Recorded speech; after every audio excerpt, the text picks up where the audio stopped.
waste away, and the ever-steady six point shall rot away your brain.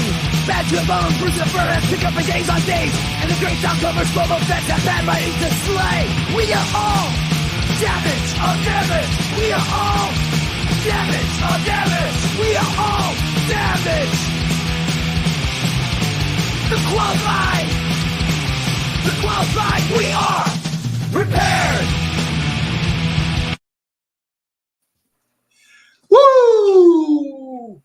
It's Friday again, guys. Welcome back, everyone.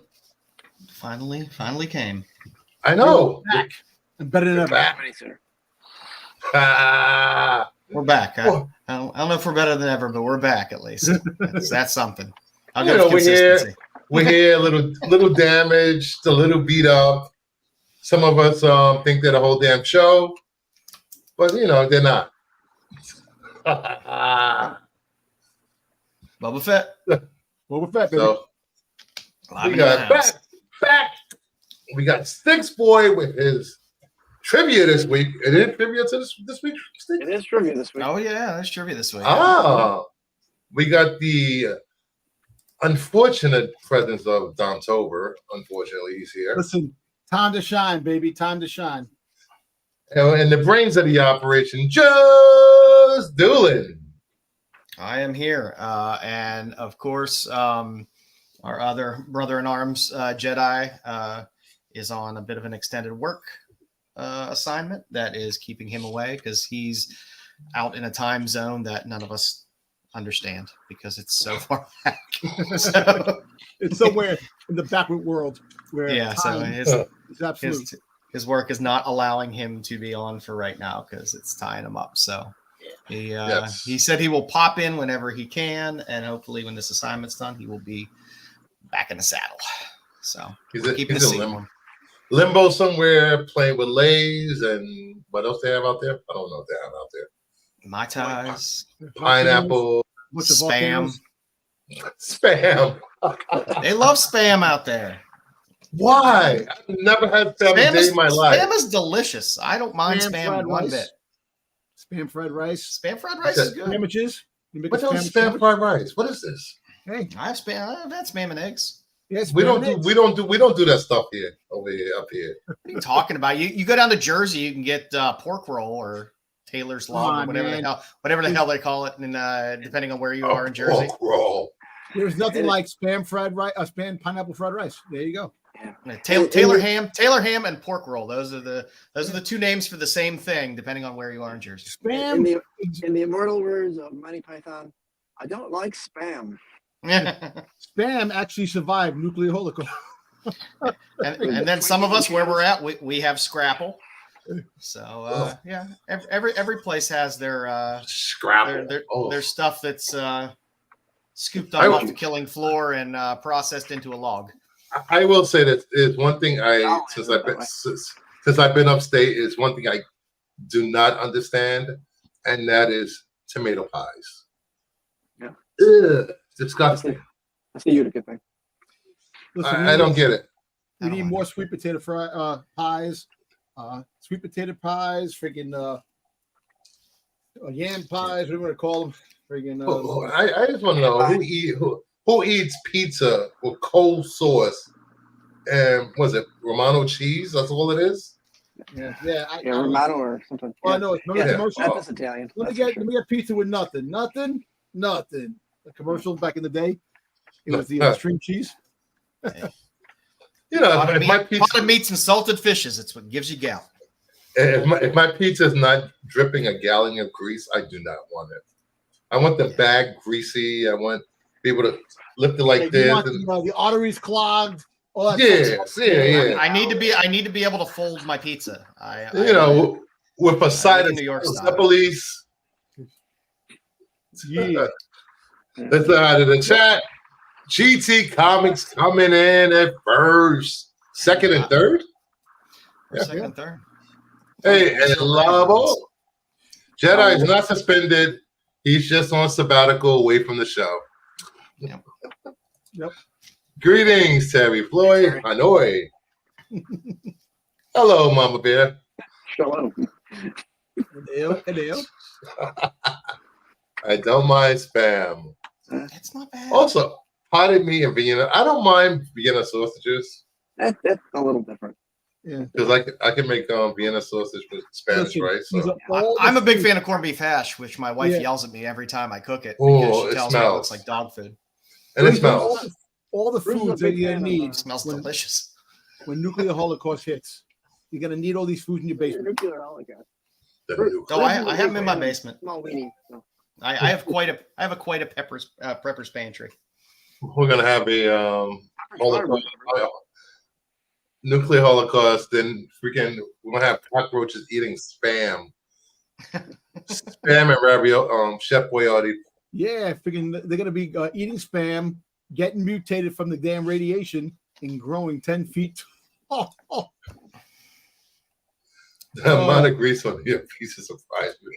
Well, Mama Bear, listen, not all the pizza is greasy. Makes it good. In New York City. New York City Yeah. pizza, there's places that make really good pizza that is not that greasy, which is good. Then you can be the people that take the like when Jedi had the game last a couple of weeks ago. Yeah, patted. They pat off the pizza. No, just let it drip. No. Let it drip. No, it's put it right in my veins. put it right in. I'm not letting it drip. I'm putting So it right yesterday, in. me and my wife, we ordered some paninis last night, right? So we got the panini. It looked like a pizza, not a panini. It looked like they had a piece of dough on the bottom, throw all the ingredients in it, put another piece on top, and then baked it. And it was More inside. of a calzone. It was like Was was it like something like calzone, but it stromboli or a calzone, wasn't a or- panini, Hmm. which was kind of great. But it was good though, very good. Yeah, panini has to be bread. It has to be Yeah. bread. It has to be grilled. dough. Like you It has to be no, bread. that dough. I know it's supposed to be grilled and make it crunchy because you're on the grill. There was a brief time where Pizza Hut had a 7-layer pizza Mhm. that Mm. was literally 40 pounds. It was basic because it was dough, then it was like cheese and pepperoni, then dough and cheese and pepperoni. And they just kept layering it, and that thing weighed like 40 pounds. You would eat one piece and then It you'd have was- to take a nap for 3 days. It was like a Well- round lasagna. It was Well, rough. look at this way. Now, because of inflation, the way things are, they will never do that pizza. That'd be like a freaking $60, $70 slice. If Hey, you're gonna get, you know what? You can still go into Little Caesars, get a hot and ready pretty damn cheap. I know. Yeah, Little Caesars is disgusting. Come on. It is disgusting, but it's also very cheap. Ugh. If you get the square, You gotta balance. You're You're not going to get cheap and really good. You're either going to get really good and expensive or cheap and bad. You gotta I tried to eat cold Little Caesars pizza. Oh my god, it was so bad. Oh no, you So bad. just have to throw it away when it's done. It's when it starts to cool down, you just throw it away and go get another one. So that's the way it works. Because they're cheap and they're hot and ready. You just go in and you just grab them. It's fantastic. I think one of those things. And they do give you the tub of sauce too, which is nice, even though it's the worst marinara ever. But all righty, so I do like white pizza though. it has to be right. It has to be done right. It has though. to be done good. I do like the white It pizza. needs to be a brick oven. I need a brick oven for it. You can, Yeah. Disgusting pizza, still pizza. Yes, They yes. suck. If you find a good brick oven place, Lance will be right there. Like, Yes, like yes. low grade is better than no grade. Some pizza is better than no pizza. BK, got you. What did I say last Saturday? I don't remember. All I know, there was some AI stories being read. On Saturday? Oh, you were at SNS? Yeah, I filled in because Styx and Sam weren't there. Oh, okay. And congratulations to Kyle. He is officially grandpap, I believe now. So Yes. What do you mean? congrats to There Kyle. too. What happened? With the, Congrats. oh, congrats. Yeah. What? Is it grandpa? Oh, okay. Well, congratulations, Kyle. Okay, there you go. Yep. I'm oblivious. Nothing's For put them. on Instagram, so if I don't see it on Instagram, I don't know what the hell's. if it's Dom only consumes media in IG reel form. Real fun. Yeah. So I'll get put in a reel. He'll see it. All right, Bruce, you ready to roll this beautiful bean footage? Time to make the donuts.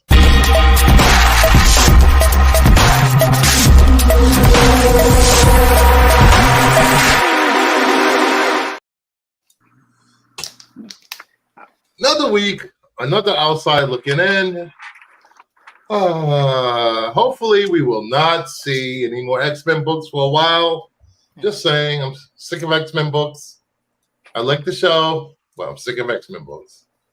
First up, I don't mind X-Men books at all. I'm happy. All the $50 books are all now $5, $3, whatever, $5, $10. we got Cable number 6, about a dozen sales. These aren't really selling for anything more than cover price or below. All because of the last episode of X-Men. Yep. We won't Finale. get too much, but everything comes down to future spec now for season 2. The show was well received, and like I said, it made a lot of these books, which were dollar fodder books that are sitting in boxes all over the place, made them worth a little bit of money, which ain't a bad thing.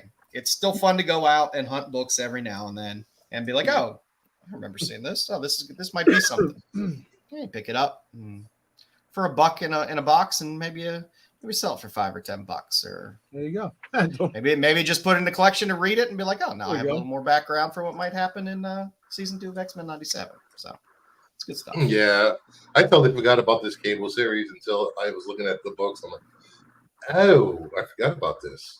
I found a bunch of this Cable run. What was it, like Tuesday? I was just at some antique mall, and they just had like one short box of books there. Most were pretty garbage, along with the Cable stuff that was in there. but yeah, they had a good bunch from this series. So That makes sense.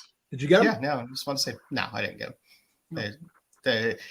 Antique malls are notoriously bad for pricing books like this, because no matter how bad the book is or whether it should be in a dollar bin, they're all like always at least $6 for some reason. So yeah, they were too classy. I went to too classy a place, I guess.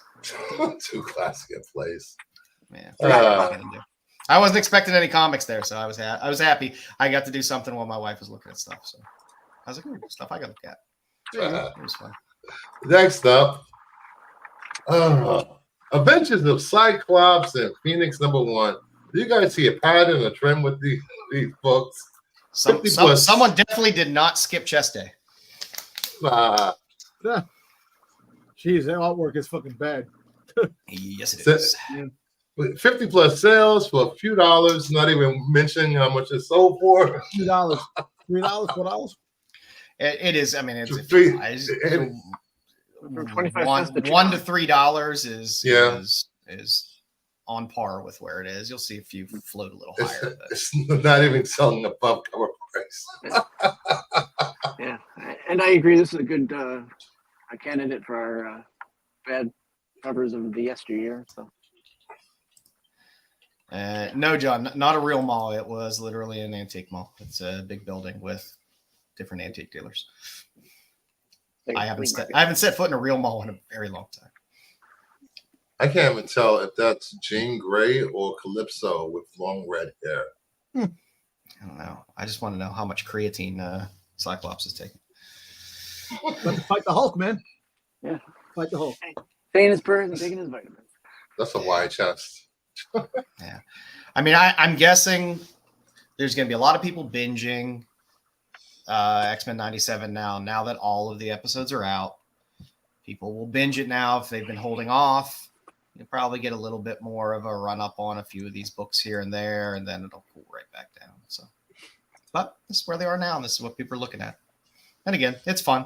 It's fun to look through 50-cent dollar boxes, if 50-cent boxes even still exist anymore, and you know, find some of these books. Yeah, you're lucky if you find these. Yeah, and again, truthfully, hey, if you find them for $1, they're decent to pick up if you like the X-Men 97 series and you don't remember some of the storylines. To pick some of these up and just read them because you know, give you some insight into what may be going on next season. And this book is just a step above a free comic book day book, guys. Yeah. Well, I mean, it has Cyclops on it, so we know it's not great to begin with. The best summers. We got Doom number 1, a 1 in 100 incentive, selling for around $130. A handful sold. I do not like this cover. I don't like it either. Grenoff is very hit or miss for me. Sometimes he kills covers and they're just amazing, and then he drops some, and I'm just like, what's wrong with the cover? To me, it feels like it's photoshopped. It's just like somebody was just cut and pasting a Doom mask over a face. And, I like. We talked about this on SNS last Saturday, and I said it looks like when you go to the carnival or fair and you stick your head through the cutout. Yeah. So it looks like somebody sticking. Hi, I'm Doom. The face is good. The arms are good. It's just the rest of it. I like Doom covers. I like Doom covers a lot. This didn't move my needle for a 1/100. If this was just a straight up open order non-ratio cover, I'm like, okay. But 1/100, that's tough. That's tough. At the high percent ratio, it's not that great. I see what you're saying, and I kind of agree with that. You got to wow me to get me moving for a 1/100. Yeah. And this, I believe that this Doom was just a one shot too. I believe so. There you go. There's your one shot at a bad 1/100. But like I said, it's selling for 130 right out of the gate. So we'll see where it goes. People love Doom covers. So this came out this week, right? Yeah. Mm-hmm. Yeah. Okay. I'm sorry. Yeah, it did come out because you wouldn't have them on the thing. Basically, it was a. Sometimes we do. Sometimes they create. Yeah. It wouldn't be on the thing if it wasn't because of the thing that happened on the thing on a Wednesday. Yeah, the thing. Yeah. Next up, the book itself, it's interesting. It's you got Sanford Green doing the art in the book.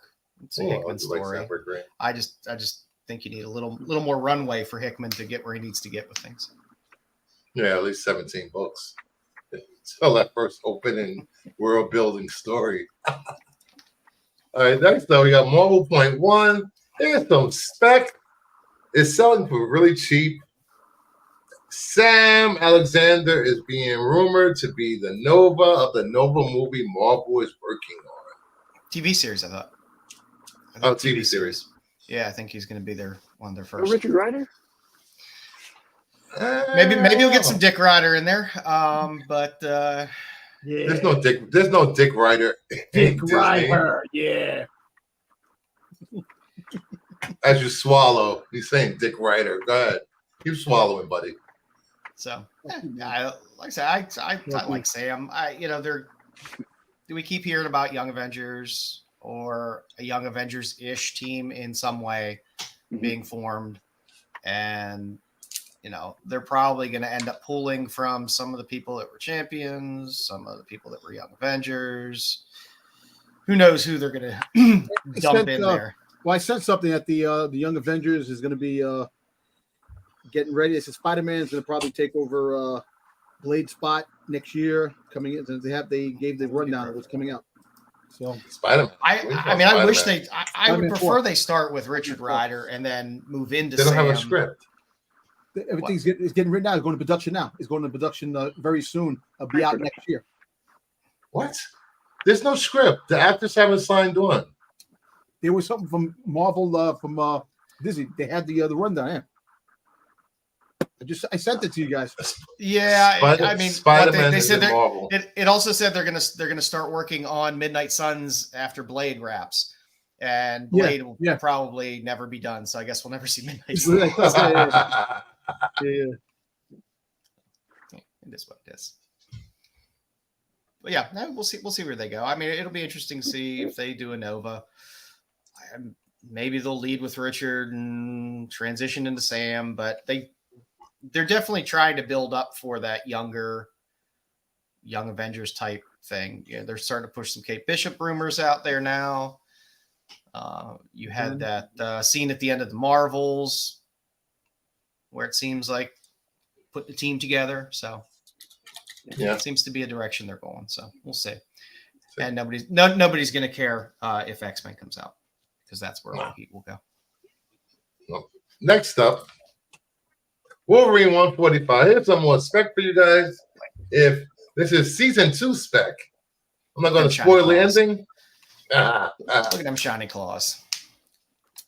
But if you know this story, you know where this is going. What I care about is how the ending ended. That's what I care about. A certain character is going to be a major player in season 2. Oh yeah, I mean, we talked about this on the 10 as well. You know, the way they flew through season 1, storyline wise, kind of going through story arcs really, really fast. There's going to be at least 2 or 3 story arcs. So probably one major story arc at the beginning, a few filler episodes, and then an ending story arc. So you'll more than likely get, they teased, spoiler alert, they gave you Apocalypse, so that's coming. But I don't see that lasting out the whole. And also Ramatet Intro arc that they run for a little while and then transition to something else. Yeah. So this is the outside looking in. For more information on these books, please head over to CBSI.com and check out Pete's write-up. And see you next week for more outside looking in. I can honestly say one thing. Thank God I do not collect Wolverine covers. There are just so many fucking Wolverine covers, man. Yeah, they throw Wolverine in everything, so it doesn't matter. It's just that pack. Whatever. They're good covers, though. They a lot of the covers there are, except that damn Frank Miller cover that he's. Wow. It's Frank Miller. Frank Miller's. He's a special case. Yeah, but like I said, there's just so many damn covers, man. Wolverine covers alone can probably give me 10 long boxes already. Probably more than that. I mean, with all his cameos and his cover appearances and stuff like that. Just the cover appearances, Yeah. Not even in the bookies on the cover. Yeah. I know. You guys want to do pickups? Yeah, let's do some pickups. What you got? You're in the driver's seat there, Bruce. What you got? Sure. What do I have? So I picked up a few books from a claim sale. Some, claim sale from Phil, Vintage Comics. I got Witch and Hour, number 15. Nice. Oh. Is that a card cover?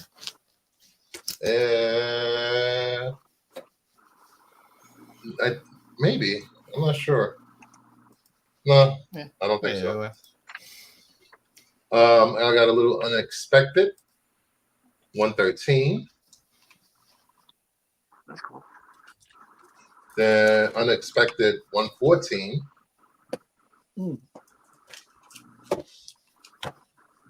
A little Briar, number 5, the prison version.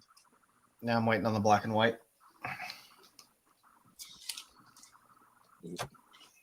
A little TMNT, little green and silver foil. There you go. Not worth opening that book. I got a little Godzilla. Oh, look at you. You scored one. Of course I did. Even though it said on the order form, your book has been canceled. You will be receiving a refund. And it's in the box. I was like, oh. Oh, there you go. That's nice. There you go. That's a nice welcome surprise. I like when that happens, when they tell me something's canceled and ends up coming anyway. Got another Fantastic Four. Gold 8.5 golden reprint. Yeah. I'm getting rid of my lower grade. You need to find the album, sir. You need to find the album. I know. And I made a kind of a Grail purchase that I wanted. You know how I feel about my Silver Age Batman appearances. Oh boy. Batman 155, this first Silver Age appearance of the Penguin. Wow.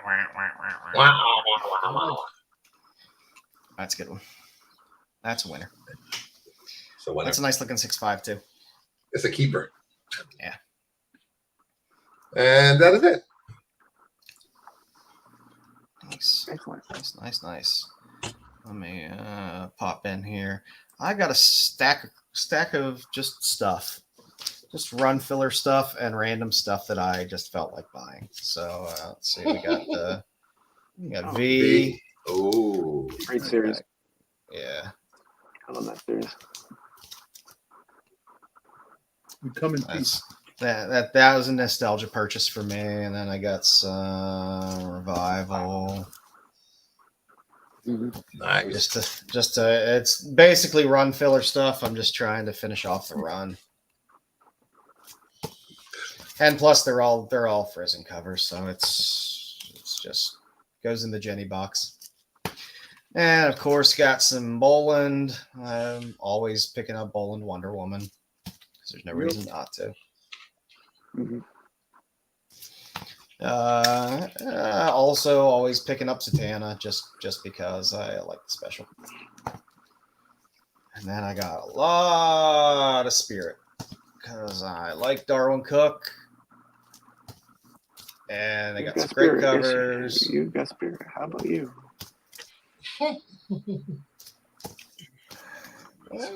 Spirit. What's with the can get on there? What was that? Like a garbage pail kid thing? Pork beef? Okay. Fucking beans. Ew. Yeah. That's gross. Something special. I love this run of the Spirit. It's a fun run. A lot of good covers, fun stories, and lots of Darwin Cook. So that makes me happy. Yes, we know you love your Darwin Cook. I do. A lot of good things, and there's always the one trick in there. There's a Bruce Timm in that Spirit run as well. So, there you go. So that was fun. That's what I got. Just you take a couple boxes. Nice fat box of comics that came this week. So excellent. I've only got 2 books to show off, so I picked up not a lot of crap, but I picked up some stuff that was mostly to put in like sale boxes this week that I got for cheap. So, but the 2 things that I bought for myself this week was surprise, I bought some new, or not new, but I bought some Whitman variants of Battle of the Planets. Nice. Ooh. And then, so I love those covers. I didn't have these Whitman variants, so that was a good find for me, and that was a whatnot purchase. I didn't know you collected Whitman variants of that. For certain series, yeah, I do. Yeah. So that's it for me. Those 2. You What do you got, Dom? You got a box open? Yeah, my everything's open already. You're batting clean up here. Yeah, so I finally got my full cover in of the Darth Maul from Unknown Comics. Oh, nice. Okay. Full covers, nice. And I got these for free that came along when I got these books, and I'm really not interested in these. Maybe I'll give it to you guys. But I got some full covers. Free. Oh, nice. I'm not. That's Sweetie Boo? No, not Sweetie Boo. Yeah, so I got those with that, and then I got Bird City Comics. I got the. Oh, nice. I know you like your Megatron covers. Yeah, I do, right? And then last but not least, a friend of mine that I follow on Instagram, and he follows me, Dylan's Pins. So he lives next. He went to the Disney store. You can only get this on the Disney store. You can't get it online or anything like that. He was able to pick this up for me. He made a Forth Be With You droid. Oh, nice. Boba Fett pin. Nice. Animated pin. Pretty cool. You know, it's just that unfortunately couldn't get it online. You had to be at the store, and he picked it up for me. And I always find it very odd that those pins are literally like the size of a fist. I was gonna ask. I know, right? And she's heavy too. So definitely more of a badge than a pin. Nice. I gotta get a pin board, man. He is the pin guy when it comes to pins. Boba Fett pins. He has all these rare pins that are hard to get. He's a Boba Fett collector into the pins and Disney. He loves Disney, so all the Disney stuff he gets. Yeah. Yes. BK's good name was slandered. Well, he doesn't have a good name. I'm sorry. That's giving good name a bad name. All right, got a little Rolf Armstrong tonight on the pinup tonight. It's nice. Felt like being a little spicy since we got some Barbarella stuff tonight. So, Little flapper. yeah. For the Comic Now and Later, on my list, I had to put that Godzilla. I know it was up there on number 1 tonight on the Hot 10. It's a hot book, and I love Art Adams. I love Art Adams doing monster stuff. It's a nice palette cleanser for Art Adams to get back to the monster stuff and put together a nice cover. Plus, I like the brown on black with, there are some slight little white highlights there, which is so much nicer than just a straight up black and white sketch cover and things like that. So it's a Doesn't look like Harley. It doesn't look like Harley at all. It does. So that's the book that's going for $400 or $500. It's going for what, 150? Godzilla. Yeah, one. It's the last total was like 150, but asking is between 250 and 500, I think. Yeah. So asking is not sold, so they can ask all they want. We'll see where it goes. Number 2 on the list, Rogue's number 3, the Apollo collar variant, which was just a nice Weird Tales little homage there. So I like any type of pulpish style covers. So this one was kind of fun. So I threw that on there. And there is a second printing of I Heart Skull Crusher number 2. It's a Simone DeMeo, and I like his work. So threw that one up there as well. I know that series caught a little heat at first, but then kind of fell off a little bit. No Hughes today. I think he was asking if that was an Adam Hughes. The one in the middle? No, it's Pablo Collar. And the one on the far right is Simone DeMeo. In the future, Gun Hunting Collision Course is going to have a second print. It's the same image as the Chew cover on number 1, but it's done far more artfully. I wish more people would do second printings like this because the first printing, it was normal. Yeah, it's normal skin tone, sitting there with the gun, regular background, and I like the mix up on this one.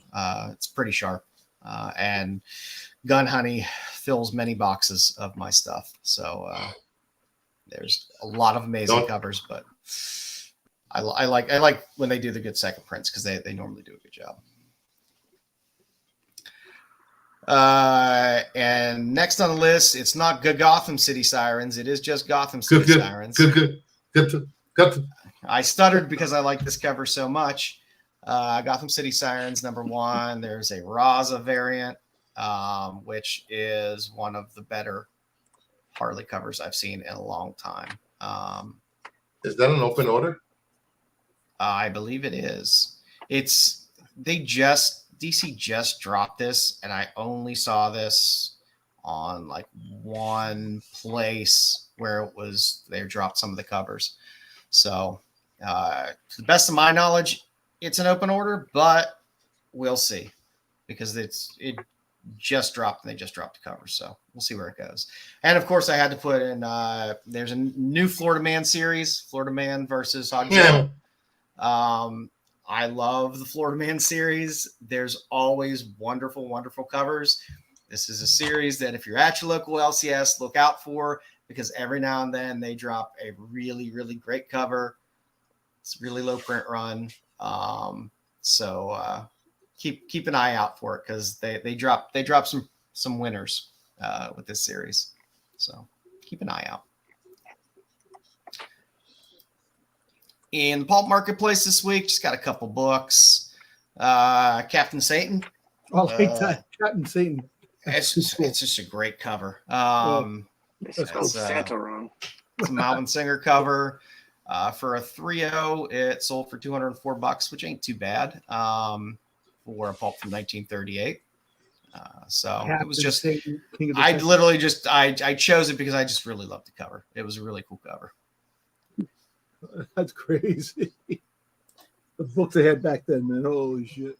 And John was also- like, Florida Man versus what? yeah, Hogzilla. Hogzilla.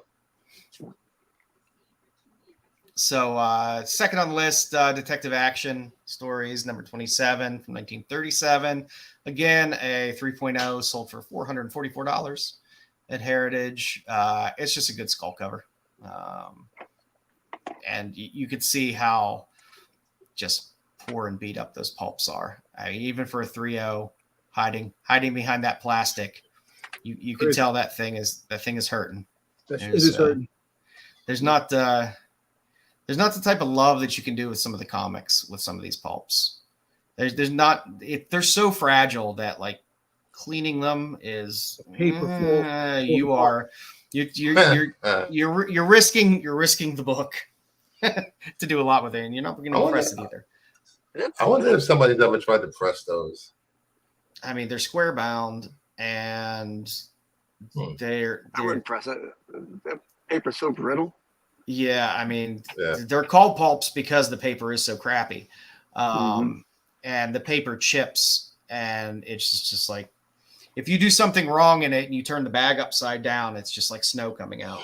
Just imagine if someone had a collection of these books, bring it in the high 90s and the 90s. It's hard. It's hard to get. Yeah, now that more people are grading them, Heritage does frequently have pulp only auctions. So I wouldn't be surprised because when they do pulp only auctions, they're normally from a collection. Mm-hmm. So somebody that had a collection that's normally pretty well taken care of. So I wouldn't be surprised to see some high grade ones popping up now that they can get graded. So we'll see. That's crazy. That's what we got this week for pulps. Nice. News. Silk has been canned by Amazon Prime. So Amazon Prime has decided not to do the Silk series, but there is a chance it might try to get shopped to a different streaming network. So Netflix. All you Cindy Moon fans out there that really wanted this on Amazon Prime, I wanted it on Amazon Prime. I wanted to see what they can do on Amazon Prime with a Cindy Moon series and build out a character a little bit. But unfortunately, we are not getting it. I think the budget for this went to pay Nicolas Cage's salary for Spider-Man Noir. So they had to cancel this. Yep, because Spider-Man Noir gets greenlit. And so Amazon's going to take that forward. And you get old Nick Cage voicing Spider-Man Noir. I actually think that Amazon Prime did the right thing, canning that and putting this. This is going to be trash. This is live action, though, right? They both were live action. It's live action. Yeah. So yeah. We'll see how this goes. I don't know. I mean, I don't know. I like old noir stuff, but it has to be done correctly to try to do it now and not make it incredibly cheesy. So would you do this like a Sin City? That's almost how you have to kind of do it. Yeah.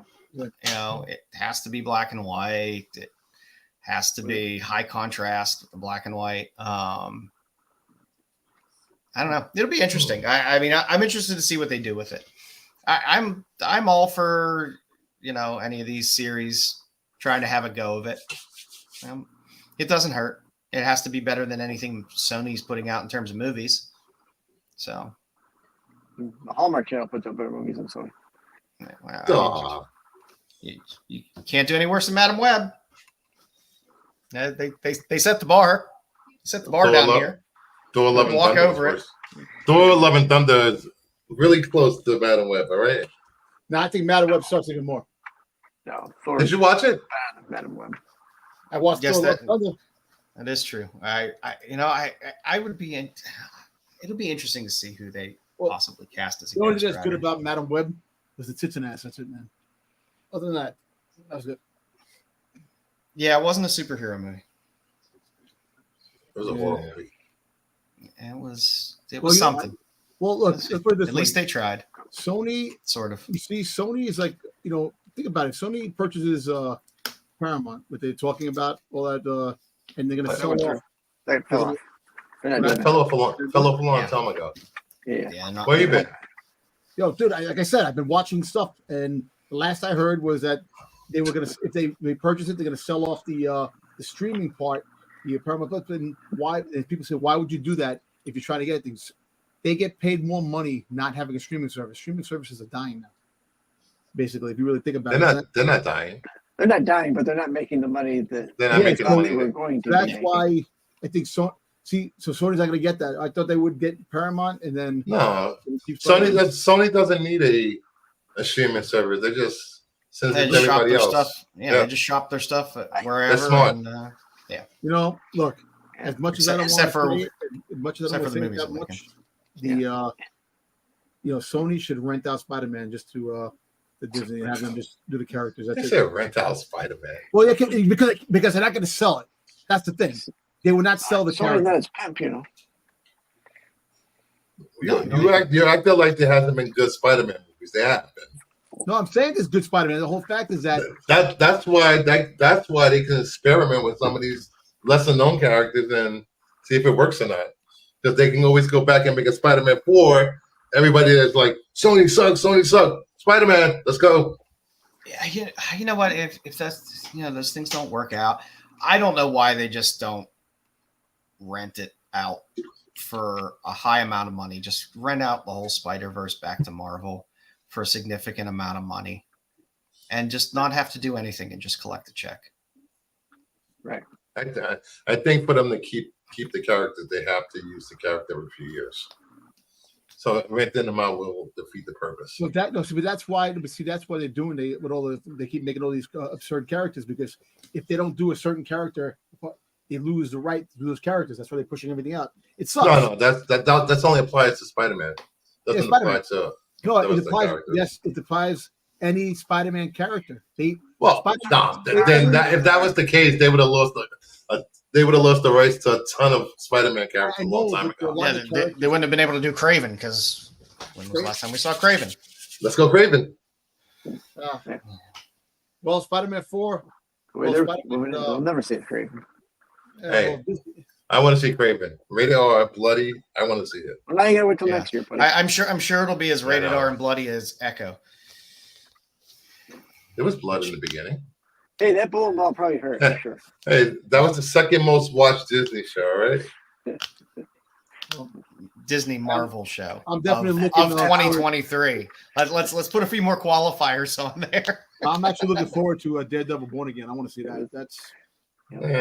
They said it was 18 episodes. Now it's down to 8 or 9. Well, the whole fact is they're going to split it up into 2 seasons, probably. Yeah, and there's no reason to do. That's what Netflix suffered from. Netflix, you'd watch the seasons on Netflix and you'd be like, "Is this season over yet? Why is there so many damn episodes?" Look, give me 8 episodes of quality. Put the money and put the quality stories into those and make those perfect. You keep stretching things out and make more and more episodes, then it brings down the story. Give a solid story, 8 episodes, or even 5 episodes. Make it great. That's it. I'm happy for Daredevil. That'll allow them to introduce some other characters, street level characters that I've wanted to see for a while brought into the MCU. So we'll see. Mama Bear said, "Are you guys excited for Nick Cage Spidey?" Yeah, I like Nick Cage. No. I love Nick Cage, man. So I will definitely look forward to seeing it. I enjoy Nick Cage. He amuses me. He's entertaining, Nick Cage. I find him entertaining as hell. Bruce hates him, but I don't know why Bruce hates him. No accounting for taste. Yeah. Exactly. He overacts in everything he does. And there are other actors that do that. Exactly. Not the ones I like. Yeah. See, not everybody has to like him. Everybody has good taste. You know what I'm saying? So there you go, Bruce. Hey, I hang out with you, so I gotta have some kind of. Oh, my teeth is bad. Never mind. Hey, listen. They put this chick in from freaking Russian This doll. woman? This Yeah. woman? This chick. I like Natasha Lyonne. I liked her in Poker Herbie. Face. I liked her Herbie. in the Russian Doll. Who knows who she's going to play? The voice of Herbie. No. We'll see. That's not the voice. She reminds me of that. I think it's going to be live comedian action, from the- John. No, what's the comedian from girl? 70s. What's I the can't think of her name. hologram? The hologram, the girl that they have. It's like a hologram, like a woman in Fantastic Four. It's like she's an AI. There's something that they're talking about that she also could be possibly playing that part. I was thinking Alicia Masters.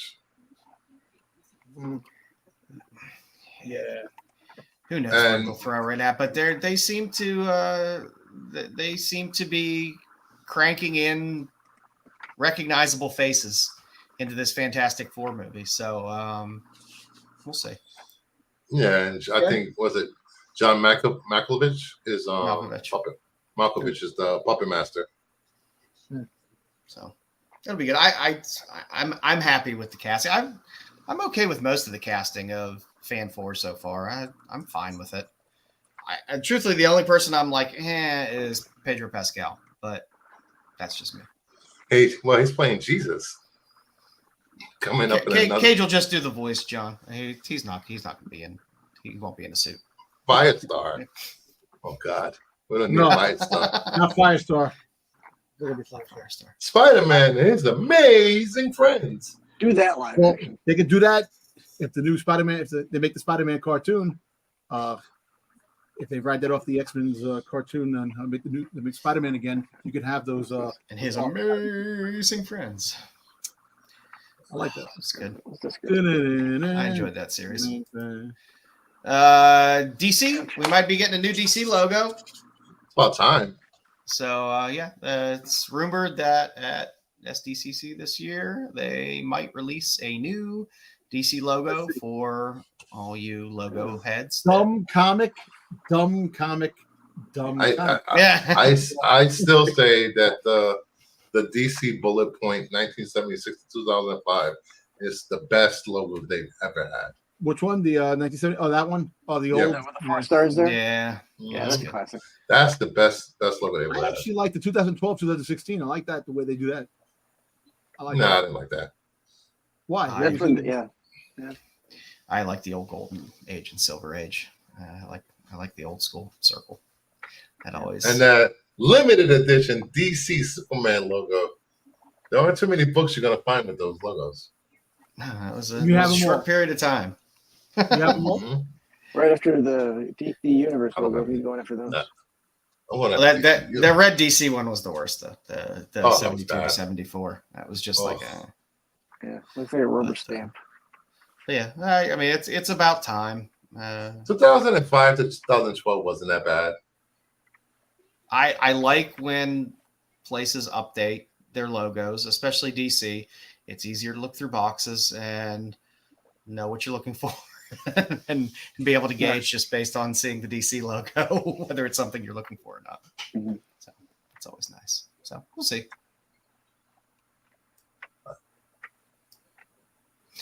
Eisner Award nominees have been announced. So I figured we would go through some of the categories and the nominees. Some As of you these- you say that. Look what Buffy's comment. Their writing went from 4 stars to 1 star. They're nominated for Eisner Awards, buddy. So yeah, they DC pulled a lot in for best continuing series. You got Birds of Prey, which is a little odd for best continuing series. It's not bad, but it's okay. Decent. I don't like the Nightwing- artwork. Nightwing, rightfully so, should be there. It's one of the best DC comics, best written DC comics that's out there. I think Tom and Taylor, the art is good as a whole book. It is good. I think Tom Taylor's been nominated for Nightwing since he's been on it. Like every year, he's been nominated for something. He's been putting together good stuff. And yes, the Eisner Awards, they mean absolutely nothing except a little gold star on your resume. So somebody can say, we're putting Eisner Award winner, blah, blah, blah on this book.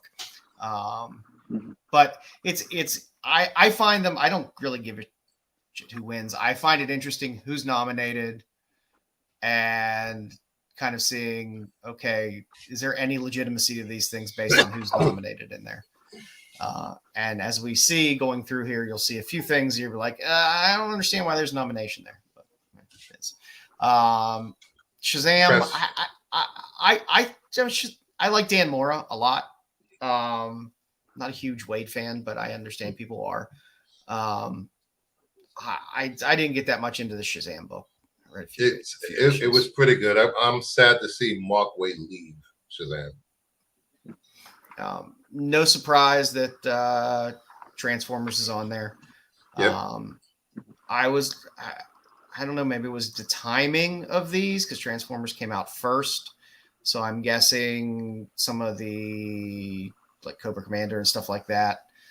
I guess that would be a limited series anyway. Aren't on these lists, but Transformers makes sense. It's been one of the bigger books of the past handful of months.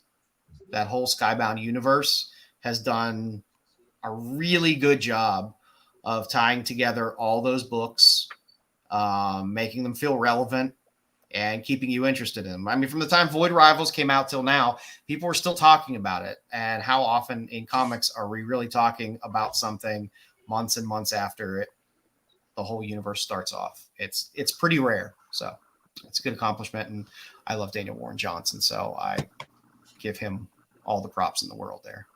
And Wonder Woman also on the list. Tom King and Daniel Sampier. I liked the beginning of it. I kind of fell off on it. But started off strong. So that's what we got on Best Continuing Series. Best Limited Series. Kelly Thompson cleaned house with a lot of nominees for a lot of the books that she was on.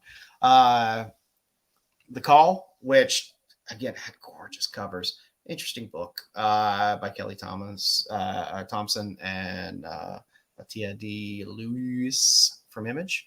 I was surprised that Godzilla, Here There Be Dragons, made it on the list, but it's nice to see Godzilla getting some representation there. Kill Your Darlings, which was a nice little indie as well. Ethan Parker. I was really surprised Pee Pee Poo Poo made it on there. Pee Pee Poo Poo. As well, which is a hilarious little anthology. It was I like seeing smaller little indie books and smaller labels making it into some of these. And Superman Lost by Christopher Priest, which I did not read. Did you read Superman Lost? Yeah, I'm a little behind, probably like 4 issues behind, but it's pretty good. Superman's in space for 20 years and comes back to Earth. It's really a good read. But DC handles the Elseworld stuff really well anyway. Yeah. And Priest is kind of hit or miss for me. He puts out a lot of stuff. Some stuff good, some stuff, but he's a competent writer. For Best New Series, IDW getting another nomination there, which is crazy for IDW. Beneath the Trees Where Nobody Sees made it on the list. Kelly Thompson again with Black Cloak. Wow. If you like DeCall covers, there's some good DeCall covers on Black Cloak. And some good Lotte covers as well. Our friend Tony made it on the list with Tim Seeley for Local Man. Phantom Road. Jeff Lemire was normally on the list at some point somewhere. That man writes like nobody's business. He cranks out a lot of stuff. And Somna, it's nice to see Distillery, seeing a new publisher make it onto that list with Becky Cloonan and Tula Lotte. And that is a very beautiful and erotic book.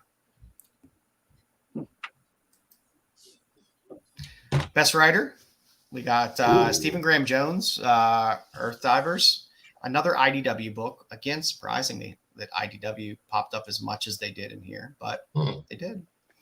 Mariko Tamaki, Roaming, Tom Taylor for Nightwing and Titans. Kelly Thompson for the 8 million things that she's done. Good on her. She had a hell of a year. She put out some great stuff. You know, I don't know if I put Harley Quinn on that list of great things, but you know, she's put out a lot of good stuff. She did that. It's Jeff too. I forgot about that. She did. It's Jeff. But she's had a great year. So good on Kelly. Mark Waid up for Batman Superman, World's Finest, Shazam. Great read. And World's Finest Teen Titans. All decent reads there. World's Finest has been fun. And I like World's Finest Teen Titans as well. And G. Willow Wilson, Poison Ivy, did Poison Ivy and Hunger in the Dark. Hunger in the Dusk. Poison Ivy, but that's who's on the list for Best Writer. You know, you wonder how they pick some of these nominations and others don't get nominated. Yeah, I like it because who's writing the Cobra Commander? I'm trying to remember who's writing it. Is it Williamson? No. Is it Joshua Williamson? I'm not sure. But yeah, Joshua Williamson. I think Cobra Commander came out in 2025. Most of these are books from 2023, I believe, to be in the nominee. Oh, okay. I don't know where the year or where the timing cutoff is for the books, but I believe the Duke and Cobra Commander stuff and all that would have been later after the cutoff. Yeah, because I think it started around issue 4 or 5 of Transformers. Yeah. So, okay. Best cover artists. This one, Ooh. I was happy and a little confused here and there. Jen Bartel, she had the Fire and Ice Welcome to Smallville one, which was a good cover. She had Captain Marvel Dark Tempest, also a good cover. Demon Wars, it was also a decent cover. I'm never going to knock Jen Bartel. I like her stuff. Any of her Sensational She-Hulk covers, that whole run was great covers, and Scarlet Witch 9.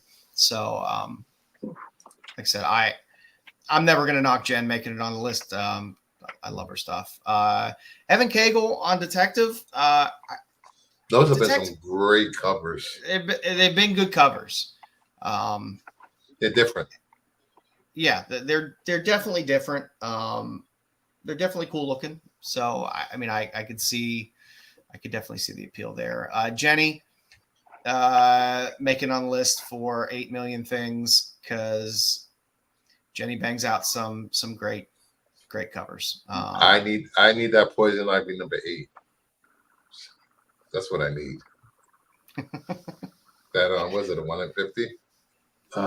I believe so. I got the Berserker Fallen Empire up there, but some of the Night Terror stuff. EM just making the list. You know, just tends to still do some of the best Star Wars covers around. But you know, they just threw the Afro one in there, but everything else was non-Star Wars that they have them in there for. So I got to go back and look at this Something is Killing the Children covers because I don't remember his Something is Killing the Children covers. So I'll have to go back and look at those. But yeah, his Moon Knight 3 was nice as well. So just as always good.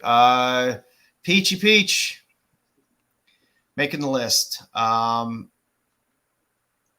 one I don't get. I love Peach. Don't get me wrong. I love Peach. I'm not a Peach basher. I have a whole short box full of Peach Momoko stuff.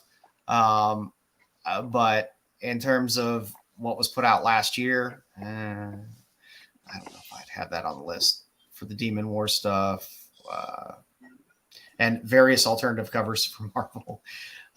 So she puts out 6 covers a week for Marvel. And she has some decent covers. And then she has some that are just like, but it is what it is. I don't do the nominations. So And Dan Moore made it on, which I'm happy to see Dan Moore get on there. He's a working man. He cranks out some good stuff on a regular basis. He's constantly putting out stuff, and he'll do interiors as well. So big thumbs up to Dan getting on that list because he definitely deserves it. I would have liked to see some Penosian on the list, maybe. That would have been nice. I thought Penosian had a great year of covers, but no dice there. But who would you like to have seen on there?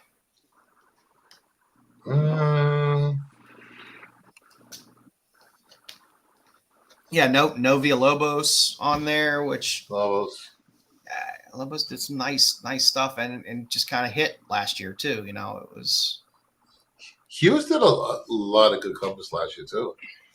Hughes had a lot of bad covers too, unfortunately. As much as I love Hughes, as much as I love Hughes, there's stuff. Nakayama. That's Nakayama, Sozamaka.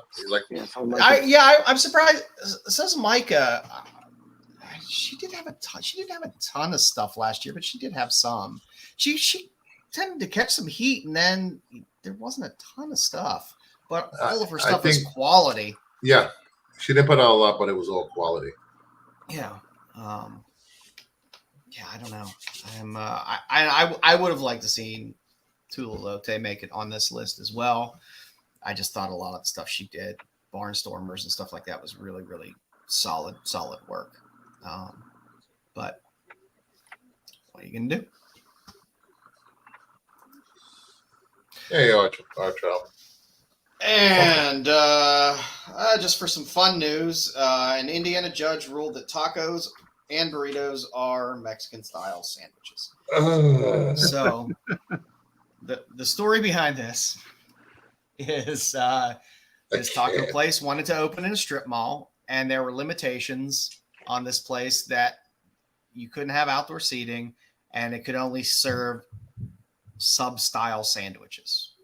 So this place sued because they consider a taco or a burrito a ethnic style sandwich in a way, and they won. The judge agreed with them. This would also apply to gyros or heroes, depending on what part of the country you live in. Or sandwiches, all kinds of things. Yes, because real tacos, real Mexican tacos aren't hard shell. They're soft shell, so folded like a sandwich. Yeah, I can see it. I don't know. To me, you put meat in some type of starch container. It's a sandwich. Hot dog's a sandwich. Hey, what about the quesadilla? Quesadilla is a sandwich. It's a sandwich? They got two things there. Why not? Yeah. Why not? Exactly. And in theory, I can call a calzone a sandwich. It's encased in there. Why not? So there we go. That's our fun story of the week. I didn't have many other fun stories. There was nothing else that was really that exciting out there, except for the guy that created that the blue or gold dress. There was that whole controversy a handful of years back. Is it blue and gray or gold and brown? Yeah, he strangled his wife. So damn. Yeah, she probably said blue. Yeah. Listen, I was going to the store, or maybe she didn't blue. Yeah, I was going to the store with the crackhead. The Walmart freaking ceiling for a couple of weeks. But they found her there. So I just want to take this time out and say happy birthday to Styx. Happy birthday, Styx. He turns 150 today. Yay. Happy birthday. There you go. I said that explicitly to piss you off, AOA. It's Styxtopia. It's been a while since I've had a birthday. Yeah.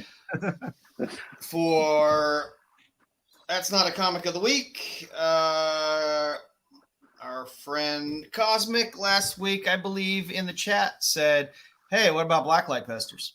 I gotta stay away from blacklight. So I was like, sure, blacklight posters, why not? Which was fun. It was fun to look through stuff that had sold. My favorite is this first one, the vintage Kung Fu velvet blacklight poster. So you get the David Carradine with the hair, not the bald, but with the hair, with the nice velvet blacklight poster. There's a lot of posters that are blacklight. I prefer when they're velveted as well, because that just adds the extra kind of swag to the poster. But that one was a winner. I don't know how I'd feel if I was ripping bong hits all night and I'm staring at David Carradine looking back at me, but that's a bad picture of David Carradine anywhere. Yeah, it's something, but it went for $230. So there we go. Next up on the list, and there were a slew of these that all sold at once. So someone must have had them somewhere in a warehouse sale. Something had a stack of these Zeppelin blacklight posters from 1970. Yep. They were all exceptionally clean. I mean, they were not used. They weren't covered in smoke and crap or yellowed. They were sharp corners and very beautiful looking. This one sold for $399. A lot of them sold from around $350 to $399. But it's a great Zeppelin blacklight, because not only do you get the Zeppelin itself, you also get the band. Sometimes you just get the dirigible in the back with Zeppelin without the band. But this you get both. So that's a winner for me. Last on the list, I got the vintage 1970 Ain't Gonna Work on Disney's Farm No More Disney blacklight poster of Mickey, Donald, and Goofy taking some pulls off of that big old hookah,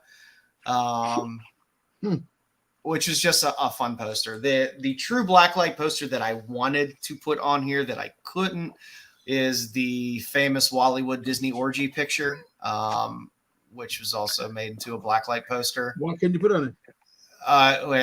There's too much you'd have to cover up. Oh, okay. Yeah, I mean, it's unless you want to see Snow White getting fondled by several people at once, and all kinds of things. It's a very famous Wallywood done poster of basically it's all Disney characters in a huge orgy, and there's all kinds of crazy stuff all over. What? Yeah, you've never just look it up on eBay. There's an orgy, and I wasn't invited. Yeah, just type in Wallywood Disney orgy, and the poster will come up. It's a pretty famous one, but there was way too much I would have had to crop out of that to throw up there. But it's a good one. I believe it normally goes for like $230. But so some blacklights. Did you guys ever own any blacklight posters or? No, I'm sure I did. I never had. I'm sure I probably had something at some point, but that was back in a time where I'm not going to remember what I had. Oh my God! Blacklight posters. I can't remember what you did yesterday. Remember. Shrooms are a hell of a drug. I definitely remember, especially as a kid, going into Spencer's Gifts, and in the back right, they would always have the big rack of the posters where they were encased, that big metal rack, and it would just clack through, and you could look at all the posters, and then they'd have them on the bottom all rolled up, looking at all the blacklight posters, where all the burnouts were coming in and buying their ACDC posters and all that stuff. Good stuff. So don't know whatsoever that we'll do next week, but I will find something. I kind of enjoy going down these little rabbit holes and finding this stuff. So, and again, I am always willing to take suggestions because it's fun. It's fun looking at these, and because I had no clue going in, I was like, I don't know whether these are going to be ridiculously expensive. I don't know whether these are going to be really cheap. There's Bruce, you would love them. They have a ton of Iron Maiden blacklight posters. You saw Iron Maiden? Yeah. So I do love those Iron Maiden. Yeah. So I've never seen one in the store. I've never seen one in real life. I've never seen the blacklight ones except for on eBay. I've seen tons of regular Iron Maiden posters, but Yeah. I think I probably even owned a few as a kid myself.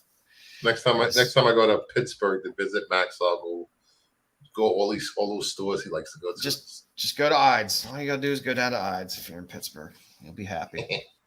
You'll find good stuff there. Road trip Styx? Road trip?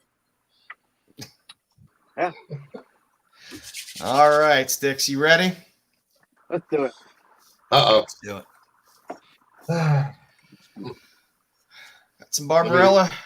Let me start a list of mistakes Styx made this week. I'll write them down.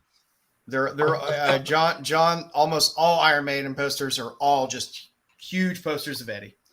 Yeah. Nobody wants to see Bruce Dickinson on a poster. They want to see Eddie. So this week, I've got some Barbarella trivia for you. I have no clue about Barbarella. Here we got the nice 1970s the movie art from the poster for the movie with Jane Fonda. Yeah, Jane Fonda. With the so-called rumors of begin. Question number 1: which is not where the original comic series was published? Was it not published in V Magazine, the Evergreen Review, Heavy Metal, or Dark Horse Presents? I think D. I'm going with D. D? All right. What? I wasn't even going well. Hey, you gotta go be back. born at some point. Hey, you probably weren't born when the X-Men started either, but we like the X-Men. You weren't around when Batman started. We like Batman. So the reason for us bringing up Barbarella is because of Sydney Sweeney news that it looks like she's going to be attached to a live-action Barbarella movie.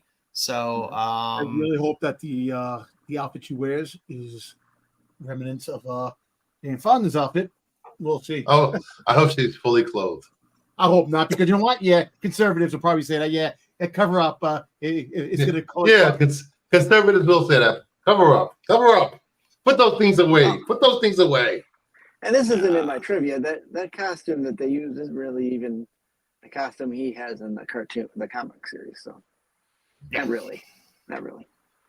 All right. And the answer to this one, you were correct, boys. Yep, Dark Horse Presents has never published. I know she was in Heavy Metal magazine. Because I know there was stories in Heavy Metal Mm-hmm. back in the day. This was a fun rabbit hole to go down for a spotlight today. Yeah, I'm sure it was. Which of these countries is where the original comic is from? Is it Turkey? Sweden? France? Or, United States? I'm going with France. C. Go with B. B for boobs. B for you are a boob. And James, you are right. That Tulalote poster, Barbarella poster, is top notch. We got Buffy with a C.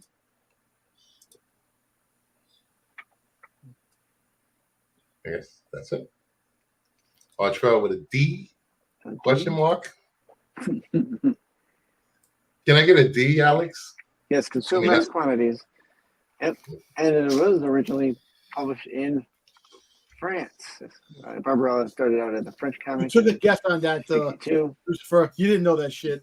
You're from France. You got that right. You took you 2 for 2. You winged that one. Okay. Oui, douchebag. Question number 3. True or false? Jane Fonda was the only actress approached for the role of Barbarella due to her husband being the director. False. I think that's false. Somebody else was asked, and they couldn't do it, and he got a husband. Jane Fonda's husband got her. False. Yeah, I trust this false. Anyways, all over the place over here. I don't know what he's doing. All righty. Dun, dun, dun. Answer is Bridget Bardot And Sophia Loren Loren. were also considered. So much rather had Bridget Bardot as Barbarella Yeah. than Jane Fonda. Sophia. I would have been happy with Sophia Loren as well, Yes. but Bridget Bardot would have been perfect. Yeah. Yeah. Unfortunately, at that Minnie time, Pearl. according to what I read, Loren was pregnant at the time. So A young Della Reese was approached for. Lucille Ball. Lizzo. it would have been all right with Lucille Ball. You got Lizzo on your mind, dude? No, I've been saying Lizzo. Lizzo wasn't even born yet. Get out of here. Her great grandmother would have been alive at that point. All right, question number 4. Barbarella influenced which of the following musicians? Men at Work, Duran Duran, Culture Club, or Digital Underground? B. B. Duran Duran. I think AOA has a time machine. I know, right? I was thinking the same thing.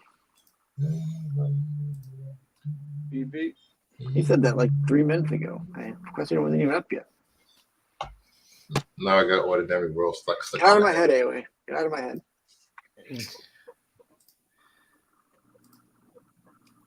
Tifo's whip it. Yeah, there you go. And it is indeed. B. Duran Duran. Duran. Whip it. Whip it good. Question number 5. Duran Duran took their name from this Barbarella character pictured. What is the character's name? AOA is not allowed to answer. Thank you. Durant. Friggin' Coochie Willow. Willow. It's just something that Donald's wife shouldn't let him out to be played with anyone. Just sit in your room. In the true dark. Styx fashion. The Gooch. Durant. Durant. Duran Duran. That's how they had it spelled in Wikipedia. So I don't think there's a T at the end. Good enough. I don't know.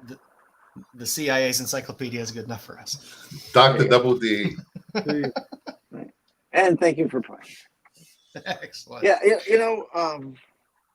I can remember watching this not at the theater, but probably HBO, like a first run HBO back in the 80s. Yeah. It was good schlock sci-fi. Absolutely. For the time. Like I said, I know Jane Fonda was kind of hot stuff back then, I guess.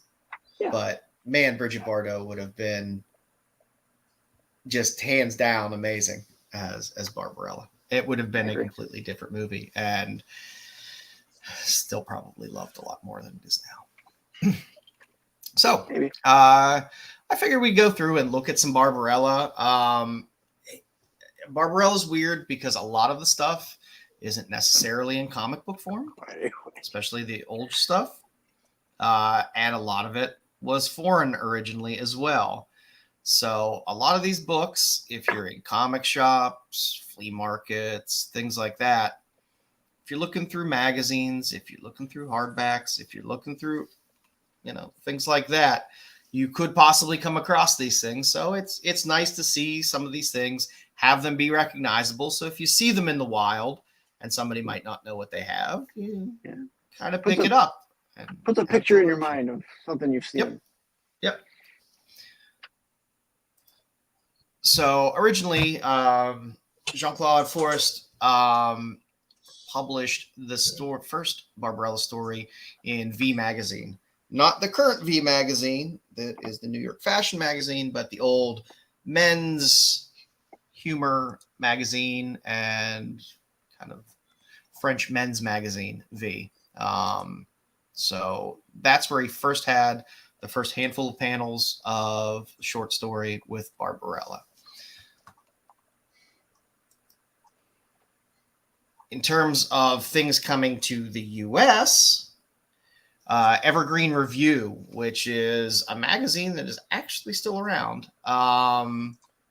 had through, issue 37, 38, and 39, all had Barbarella stories in them.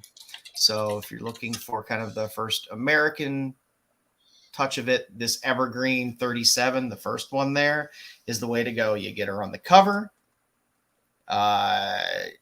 You get the nice Barbarella is here. So you have it on the cover and in the guts.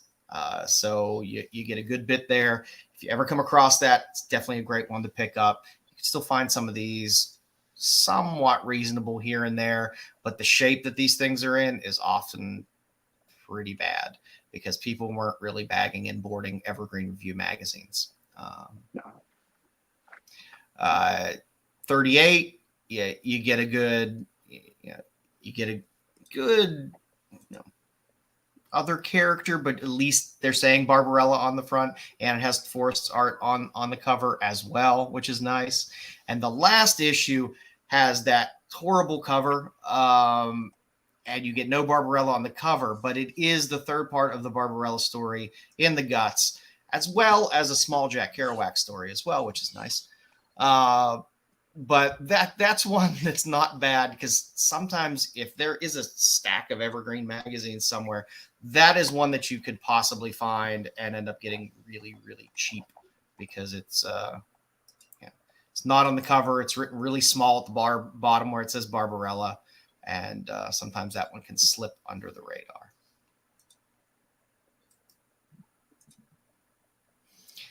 In terms of some of the compiled French versions, you will see this cover in, I don't know how many times you see this cover, but you see this cover a lot in the 1964 version, which compiled a lot of that stuff from V Magazine and other stuff that he had done together. Then the second one, you see 1966 there, that's actually the kind of second print of that. No, it wasn't a weekly magazine. I believe it was a monthly or bi-monthly for Evergreen Review. And then there was one put together in 68, which had some of the movie footage on there for when the movie came out as well. So they all basically contain the same thing, but you can normally look again at the bottom of the ones that have the same art there, and kind of get an idea of what you're looking at just by looking at the cover when they're there. They're nice enough to at least put the year on there as well. But again, Those are going to be all in French. You also got this wonderful Linus magazine. This magazine has tons of Peanut stuff too. So if you're a Charles Schulz fan, this Italian magazine, Linus, had some good early Barbarella in it as well. It was like 75. So there's one cover out of Linus that has Barbarella. All the rest have basically Charles Schulz Peanut covers on them. So again, these are fun things that if you're, especially at like flea markets and stuff like that, you find places that will just have boxes of magazines. And sometimes you get into some of the weird stuff and you can find it. You get the first American compilation printing of that Barbarella with that familiar cover. You'll notice on the bottom, it'll say Grove Press. Grove Press will be the first American printing of that compilation of Barbarella stuff as well. And then, of course, you also have another nice one there that came out a little bit after that, around 68, with a nice Jane Fonda cover on there as well. Nice. While she didn't appear on the cover of any of those heavy metal books, volume 1, 11 through volume 2, number 3, and that's a total of, I guess, 5 books, I think, because I think the volume 1 of heavy metal ended on issue 12 or 13, and then started up with volume 2. You get Barbarella interior stories within those as well. So these aren't bad ones to pick up, because it is still very early American Barbarella. And because you don't have her on the cover, there's other great things on those covers. There's a lot of Mobius stories and stuff in there as well. So they do sell well. But if you're looking for Barbarella stuff, these might be some things you can come across that if people are looking for Barbarella stuff might not know outside of volume 1, number 11. You do have a handful of French versions of the compiled stories. You got the False Moon there, Minutes one, and I have the translations come the next page.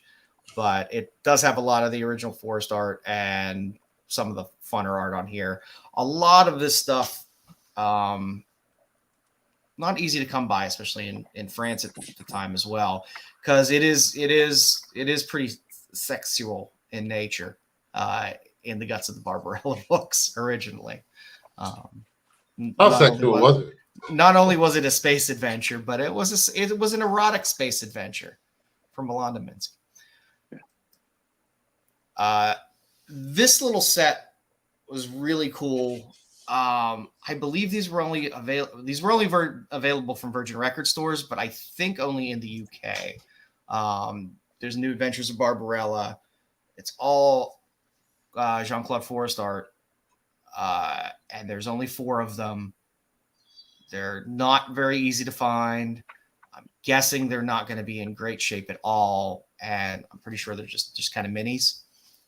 It's not a full comic, but if you're a Barbarella collector and like to collect the original Jean-Claude Forest stuff, it's a great set to be able to own.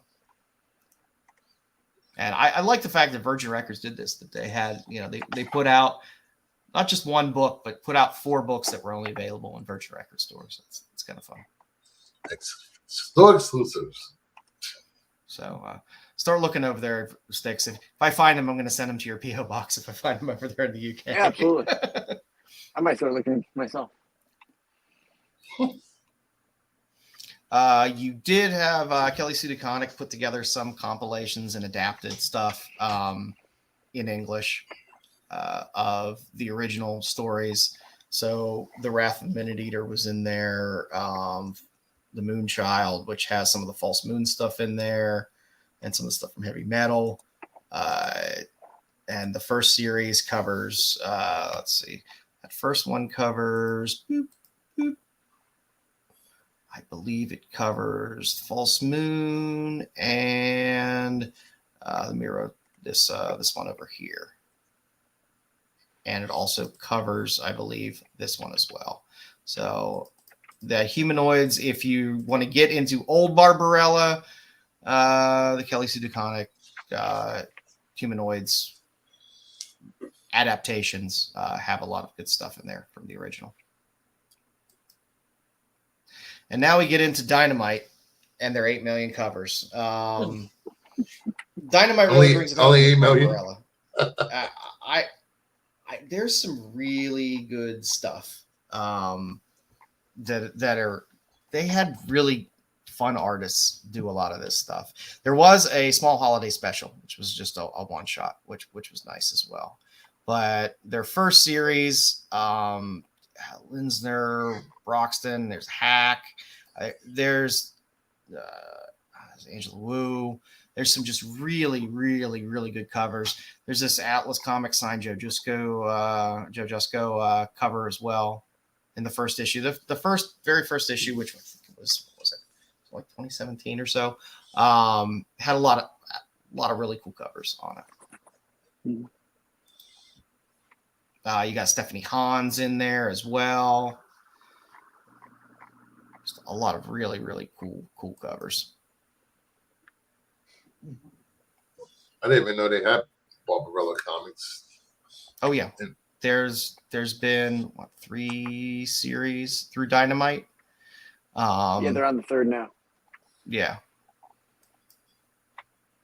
but the covers there's great. Jim Mahood, Mahood always does great covers. But there's a lot of really fantastic art on these covers. Like I said, the first one went, I think, like 12 issues. And then the subsequent ones didn't have as long of a run. But the first series had just some absolute knockout covers. And I have a feeling, if we're going to get Barbarella, this is more than likely the type of Barbarella we're going to get in the red jumpsuit, full spandex. Yeah. No bubbles anymore. There is a wonderful crossover with Deja Thoris, which I believe is a 4-issue series there, which had some fun covers as well. Yeah, the second series is when you first start to get Chew. All I'm going to say is Derek Chew, Barbarella. I'll say it again. Derek Chew, Barbarella. Derek Chew's covers are really good. You also got a Brian Bolin cover out of this, a Danny cover. Some good stuff. There's the Chew right there. Nobody draws Barbarella as good as Chew except for possibly Selena. So you got a lot of artists that pop up in here. The Selena run is absolutely phenomenal in Barbarella. As much as I love thick Chew, the Selena covers are so good in the Barbarella run. And she's an artist that doesn't get enough exposure and enough play. So if you're looking for an artist that's not super overexposed, you can pick up some really good Selena covers in Barbarella. And again, the Chews on the far right there, the Selena's there on the left. You got a nice little TMNT homage there if you want it. But I just like the Selena and the Chew stuff. That's what got me buying Barbarella originally. It was kind of off my radar. I'm always buying Dynamite crap anyway because of Red Sonja or Vampirella and stuff like that. I was like, Barbarella. I was like, oh, I remember that from Jane Fonda and whatever. And once I started seeing those Chew and those Selena covers, they pulled me right in. You also got some good Carla Combe covers in there as well, which is nice. Another TMNT homage, which is always fun. And the current series, the Center Can't Hold, is in there as well. This one hit it home with Selena covers and Chew covers as well. Bookend on the ends there, the Chew and the Selena. The third one on the end right there. The last Selena. Looks like Shakira a little bit. Yeah, those hips don't lie. And again, I just had to bookend everyone with Chew on the left and the Selena covers on the right because they were absolutely phenomenal. Damn, a lot of covers. Yeah, you got Chew in the middle there. That's a fantastic Chew cover. But the Selena on the left as a Virgin cover is still one of my favorite covers that came out last year, early last year. It's still one of my favorite covers that she's done. I do like thick Chew. He knows how to draw meaty, and I dig it. And the great thing is, like, Selena draws them real tall and everything and slim, and Chew draws them nice and thick and a little shorter. So you get the best of both worlds with your Barbarella books. Joe likes them thick with 2 C's. Yes, I do. So my question for you gentlemen is, if they make a Barbarella movie, what other kind of cool female indie property could they go with next? I threw up just 3 things there. I know Red Sonja has been talked about quite a bit as having something in production, off production. Maybe they're doing it, maybe they're not doing it. I think I heard Tank Girl as well. Yeah, I know they made the one Tank Girl movie. But Jimmy Hewlett, I love the old Tank Girl stuff. I wasn't not a huge fan of the movie, but the comic was fantastic, and I think it would be a fun movie if they did it now and did it right, or a series. And the last one I threw in there just as a wild card, I remember reading Give Me Liberty back in the day. Martha Washington is a good character, and I could see them doing something with that as well. Mm-hmm. What about you boys? What would you like to see as an old revive kind of indie female character that could helm a movie.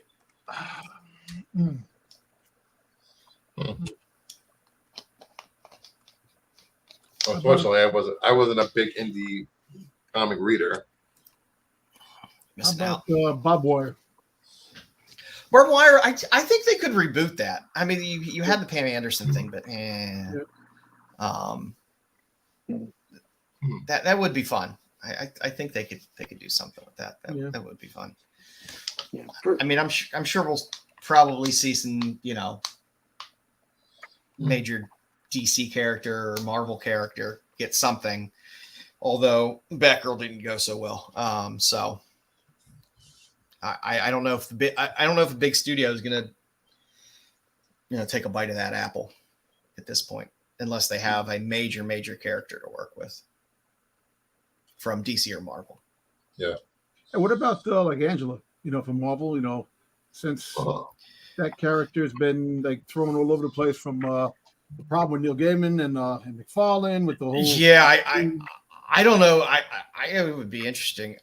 I just don't know property wise and IP wise if the fight between Gaiman and McFarlane and all that I still don't even know who has the actual rights to that. Well, the whole fact is they did say that Marvel has. Does Marvel have the rights like they did like Conan, the type of right for Angela Conan was, before Conan left, that type of Well, Conan was more like a loan. Yeah. Okay. Yeah, Conan bumped around. The thing is, Conan, I don't know if it's officially off. It's either off or coming off of IP soon, I believe.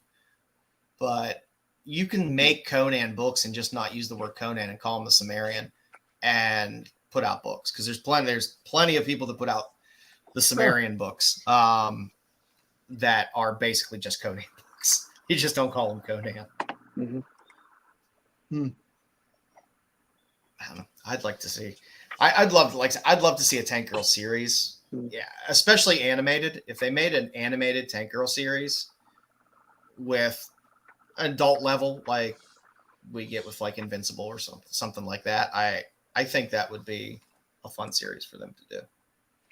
Yeah. They're always talking about like Judge Dredd. What about like Judge Anderson, the female judge? I think you need a good Dredd first to spin off of. Mm-hmm. I think if they just put it out, people will go, they gender swap Judge Dredd.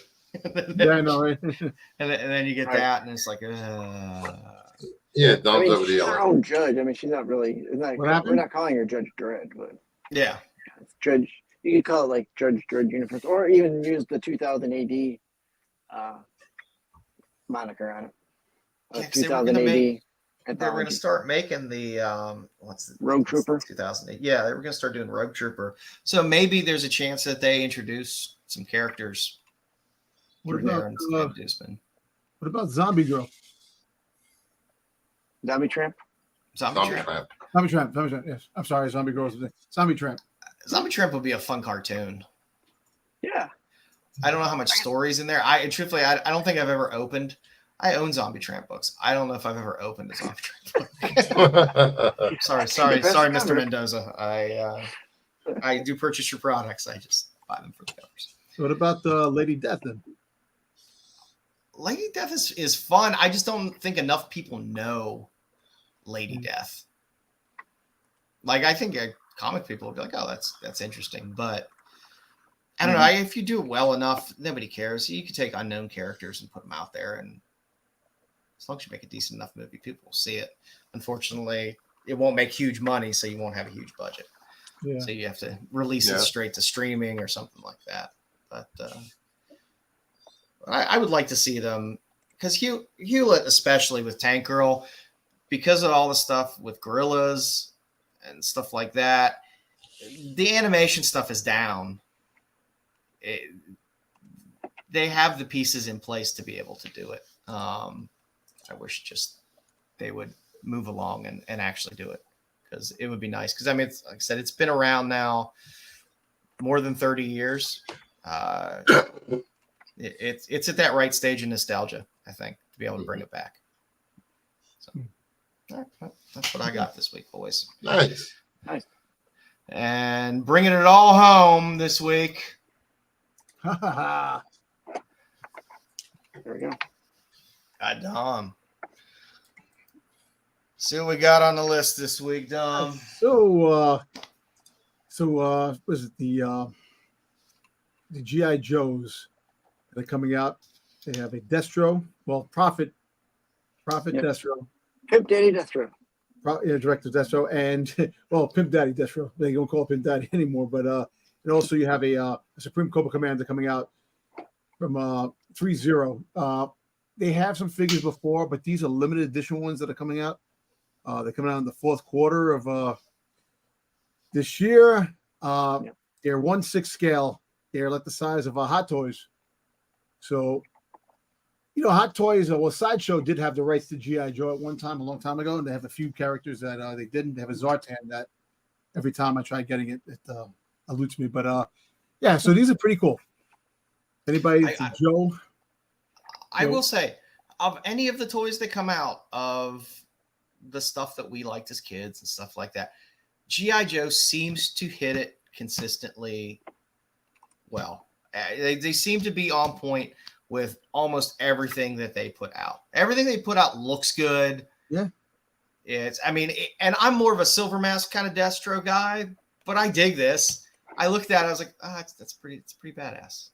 I dig that. Same with Cobra Commander. I can't say that about a lot of these other properties.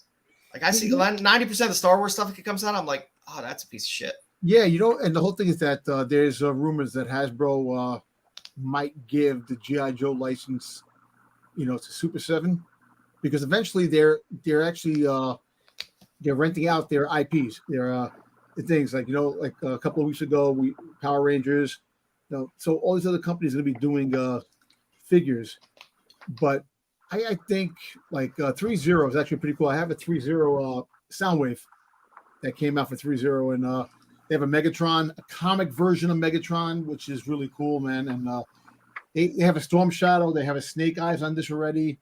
I'm hoping for us a Panther and a Zartan down the road, man. They got to do one of those. Then we're talking. Because I can't let those go if they drop those. But the Cobra Commander looks pretty cool. I like the Supreme Cobra Commander. They came out with the Supreme Cobra Commander for the Hasbro 6-inch figures. They came out with a special edition one, so why not? I dig the suitcase of cash. That's badass. That is badass. That's yeah. Listen, I do like the Iron. He's gonna make it rain. Was the Iron Renegades? Let's see the other because Destro was a Renegades. Destro was a leader of that too. In part of G.I. Joe, the subgroups down the road. Renegades. He was always one of my favorite characters. He's good, man. Just always looked badass with his big. I just love the cartoon. You have to love the cartoon back in the day when he's talking with the mask on, like his he's talking with a middle mask on, kind of. They got the Night Doctor to play him in the live action. So. Yeah, they did. Mr. Eccleston, he got to play him. I like that version. I think that's a pretty good version of him. It wasn't bad. I really do like the silver headed. I mean, this was I don't like the leopard skin. Whatever you want to call it. The joke was the Pimp Daddy Destro. It did come out. Yeah. It was a thing. Then they changed the name because Pimp Daddy. He should come with a big old Cadillac sedan DeVille. I know, right? Or a big old Lincoln Continental. For the G.I. Joe classifieds, I do have the Prophet Director Destro. From that, it came out. I have that figure. I've got the Funko Pop of it too. Yeah. Nice. Next up on the list, Funko Pops coming out. So the first reveal of San Diego Con is this Fusion Batman Fusion. It was in the comics, I guess. Yep. Yeah, Christopher, Batman Superman run. I have 2 9/8 of the second. Was it the second print 1 in 25? There are a lot of flapping. Yeah. So Yeah, this is the first reveal of San Diego, which will have a shitload more reveals down the road. So the 40th anniversary of Transformers. These are the common pops, which Buzzsaw has a Laserbeak had the Chase, which is Buzzsaw. So it's kind of cool that they actually made two different of the cassettes. That is nice. Same thing, and it's the Chase on that. I actually forgot to put the Hot Topic 2-pack of Optimus Prime and Megatron together too, but that came out. That's actually up for pre-order right now. Look at that. And the Daredevil, they have some Daredevils coming out. I love the comic, the Funko Pop comic covers line.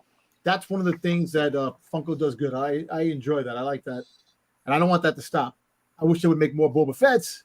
They have like 60 freaking goddamn Wolverines, but they have 40,000 Deadpools. Well, I have the two Boba Fett's. Well, the one Boba Fett because it's not Boba Fett. Boba Fett wasn't on the first issue of the Mandalorians. That was another character. But anyway, I've read the guess. But the Daredevil, you have a deluxe. You have a Face It. It's like a diamond, like a crystal type of design. And the comic cover, which is I like the comic cover ones. They're at least they look a little more interesting. Yeah, they have a lot of, like I said, if you like a character, they have the Spider-Man. I need the Amazing Fantasies 15 comic cover, the first Spider-Man. I need that one when I haven't come across it. But, yeah, the only Spider-Man pop I have the two Spider-Man pointing at each other. That's cool. All right, so Hasbro had their, they had Transformers, new Transformers coming out. So they have these. They're actually, I think, Haspulse exclusives. These Transformers. So you have Springer. You have a Decepticon drone. You have Skywarp, and you have Steeljaw from one of the Blasters cassettes.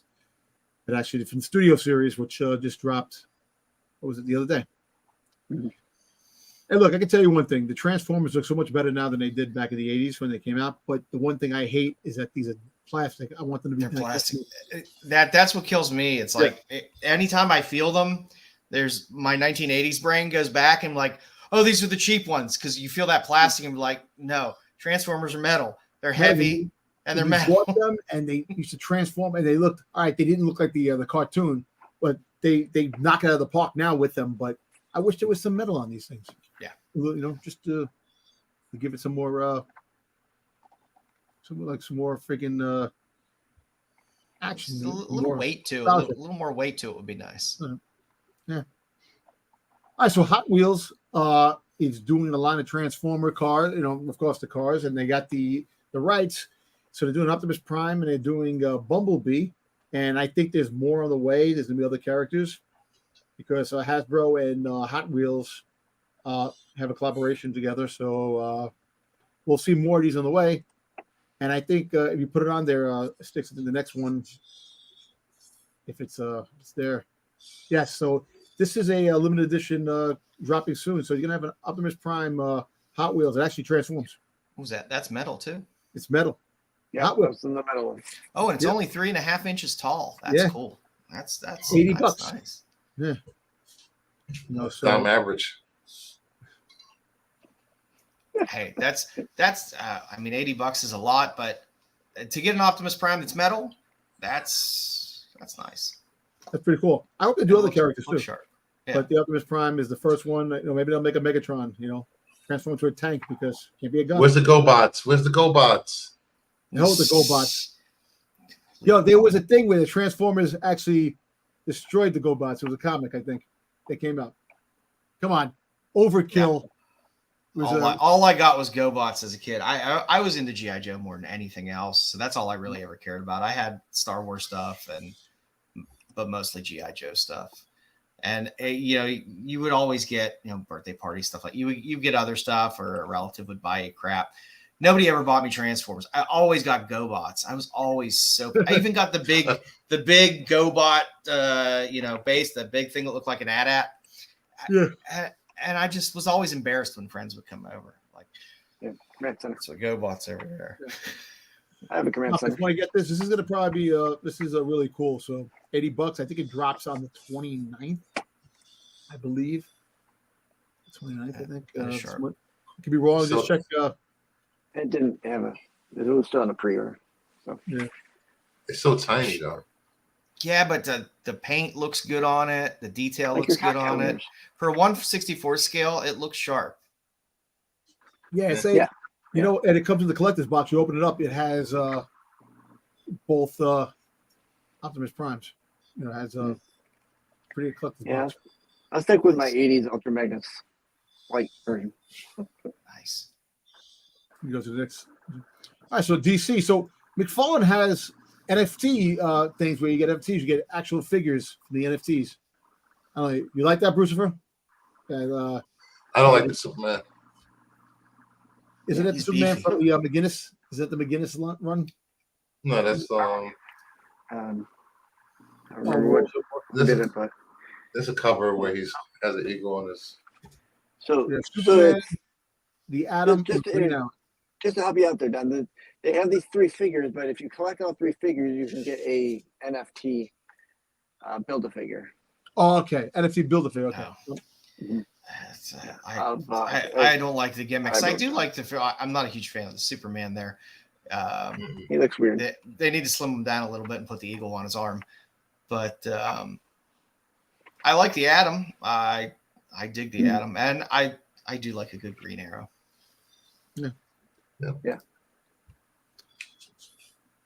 So Revotech has a 1.5 figure coming out. They're fully posable, these figures. So I have a Boba Fett on this. They love the hands.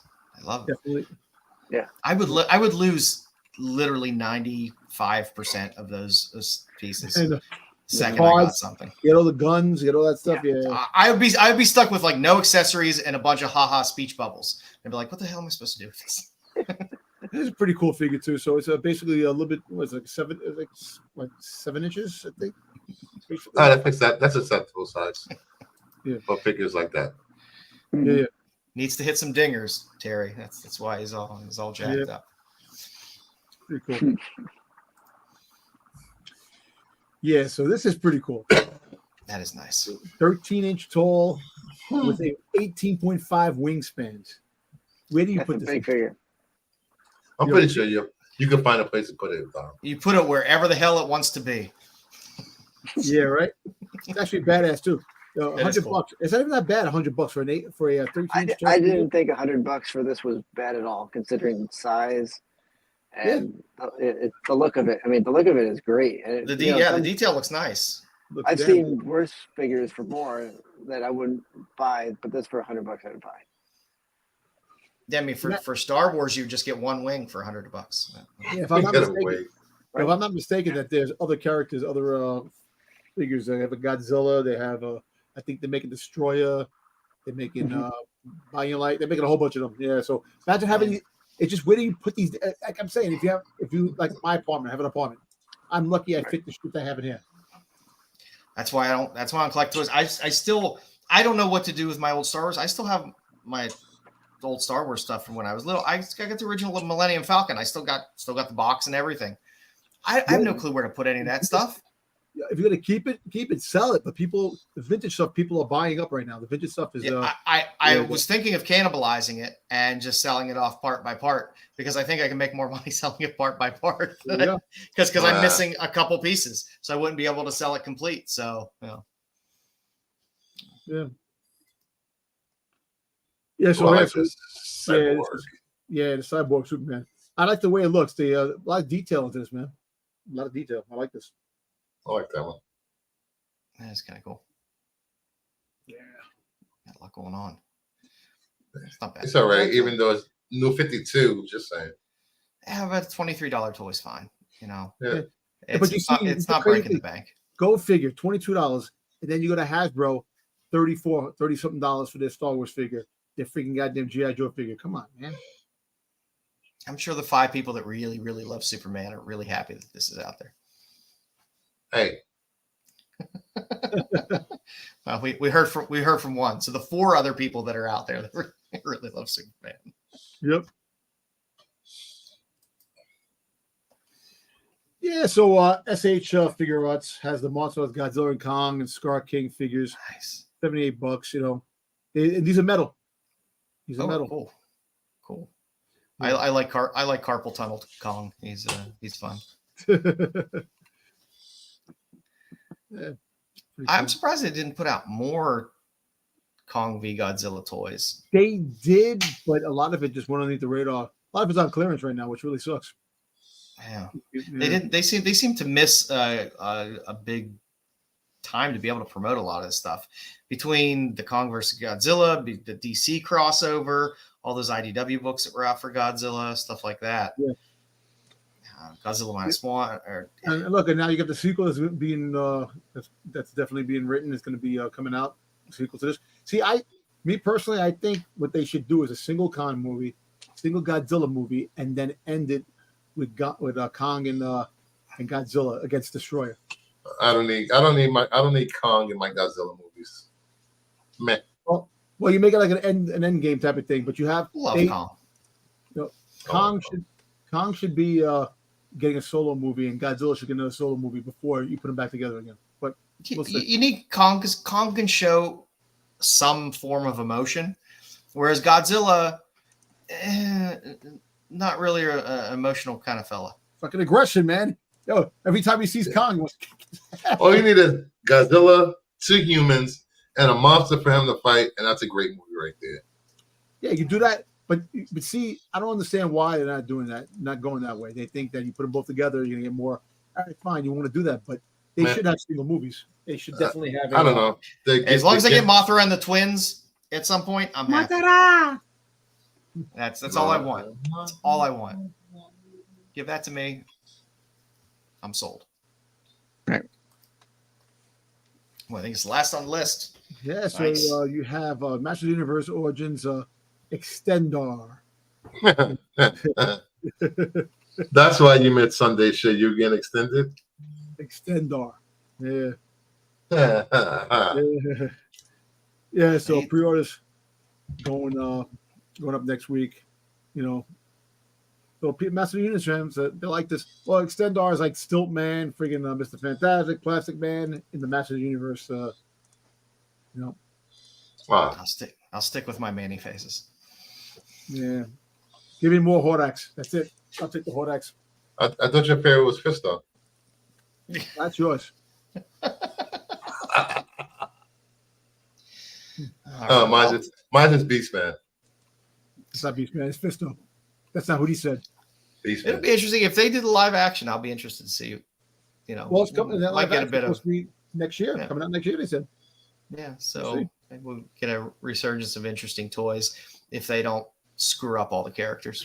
It's hard for me when they do a live action nowadays because they'll change characters and stuff like that, how they kind of look, and then they'll put out those toys. And to me, it's weird if I see like a Beastman doesn't look like Beastman. It kind of bothers me. Hey, listen, I still like the movie that came out back in the 80s with Longer Nine. Frank Langella.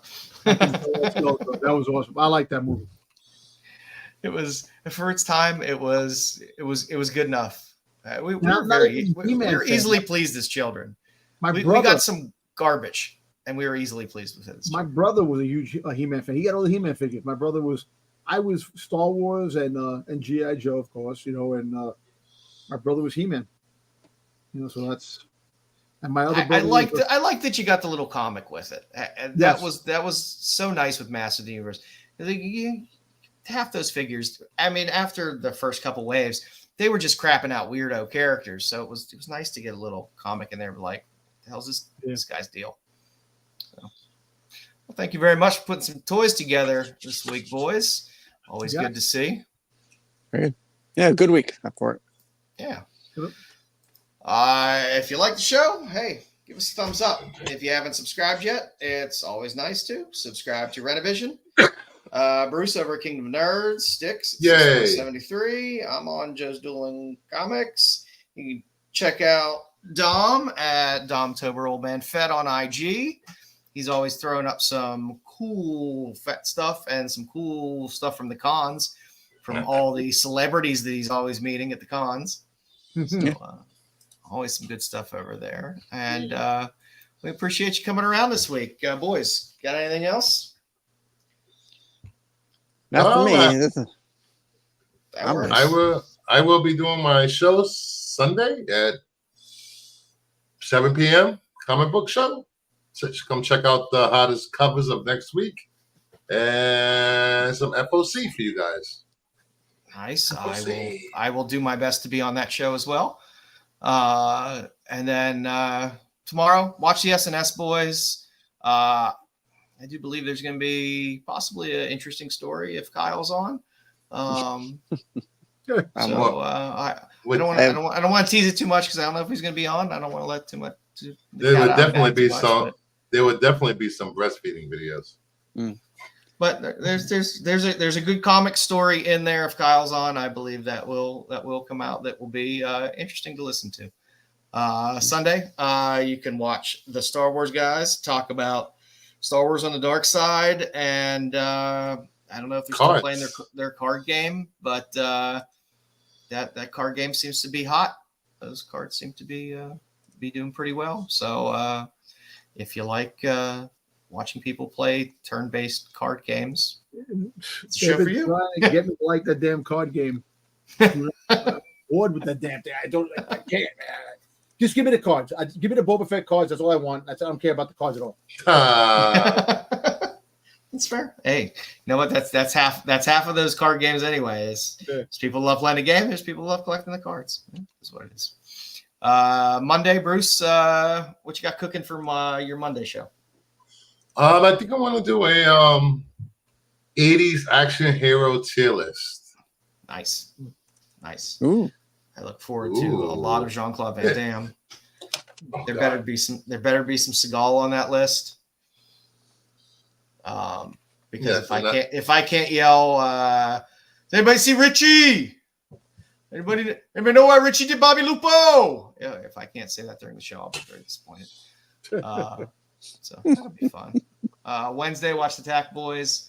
They've been throwing up some fun C-level character info on different characters from some books. So it's fun to see the market report for some of those books that are out there that are kind of cheaper out there and fun books to hunt. And back on Friday, CBSI Hot 10, always fun to watch, and we'll lead into us. This coming Friday, I do believe we are going to take a little bit of a hiatus, so we will be off this Friday, I believe. But we will find a way to fit in the OLI somewhere, be it at the end of the Hot 10 or as a separate recorded show. So you'll get something. Yeah. There's always content, fresh new content on this channel every day of the week. So we will see you live after Memorial Day. So I hope everyone has a fun and safe Memorial Day weekend. Yeah. And vibe safely. Wait, is that next Friday? It's a Friday after. What? No, next Friday. The 27th. Next Friday. No, isn't Memorial Day the 27th? 7th. Yeah. Yeah. Yeah. Am I awful? Look at that. Yes, It is? 27. Oh, wait. Yeah, it's Memorial Day weekend. What are you talking about over there? Started to scare me for a second. I was like, oh man, I got plans. Really? Is it 2 weeks from now? So everyone have a safe and happy holiday and enjoy your Memorial Day, and we will catch you when we catch you. Take care.